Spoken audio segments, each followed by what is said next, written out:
people who planted the seed of this idea. I'm very grateful for your time and your hard work. Some of you may not know this, but the first book of poetry this side of the Appalachian Mountains was written by a guy who lived in Danville. His name was Thomas Johnson Jr.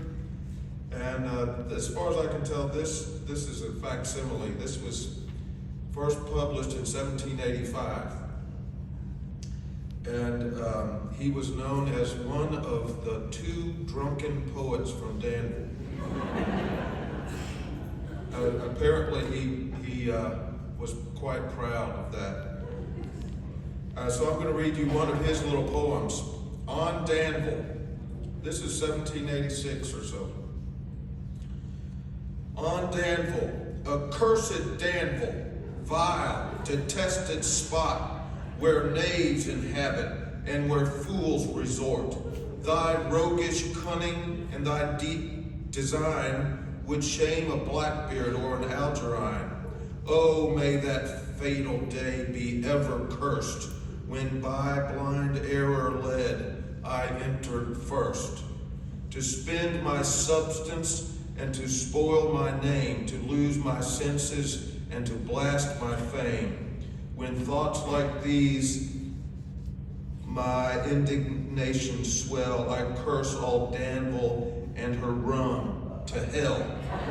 So the poor gamester from the table goes to vent his curses and this is fuzzy. And to vent his curses and something his woes, of money, goods, and chattels quite bereft. The ease of cursing's all the good that's left.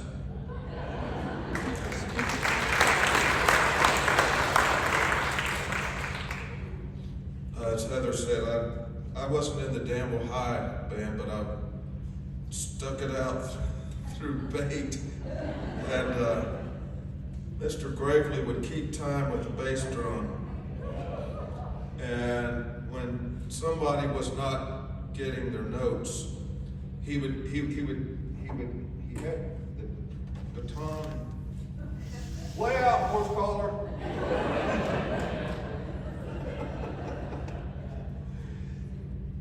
And Mrs. Nash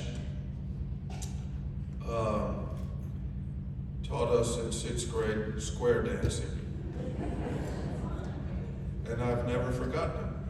And it's been, I think as other people have said, as a however old you are in 6th grade, 10, 11, something like that, you have no idea what you're learning and what's going to stay with you. Square dancing has stayed with me 50-something years or close to it. I'm going to read a poem of mine. I think I have this correct. It's nearly correct. I was invited to receive corporal punishment in every grade. So, in tribute to that historical fact, this poem is called Licks. We each were given 3 licks for throwing snowballs against the side of the school and making them stick. It snowed so rarely we didn't know what snow could do. Lessons were over, but we were lingering outside before we walked the alleyway in the field where our tracks in the snow would jumble together and then untangle on our way home. I had the farthest way to go, but not so far, and a paper route and other chores before the dark. Homework was nowhere in my mind. I was trying to make a face on the wall, but it just looked like a bunch of blotches. That was all right with me, though. I liked the blotchy white against the brick. It looked like several moons were stranded in the cold universe of the wall. The principal said we'd broken a rule, but we didn't know the rule existed. Our protest sailed over his head. The principal said we were lying now, and he was going to light us up. So that's what he did, 3 licks each. A horse in a painting over his desk, where we had to bend and place our hands, was supposed to wink with every lick.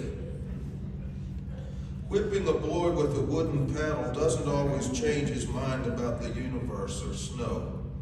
It wasn't exactly the plank of reason, that paddle on which we signed our names, a record the principal liked to keep. And there wasn't much principle behind it. And it didn't even hurt that much.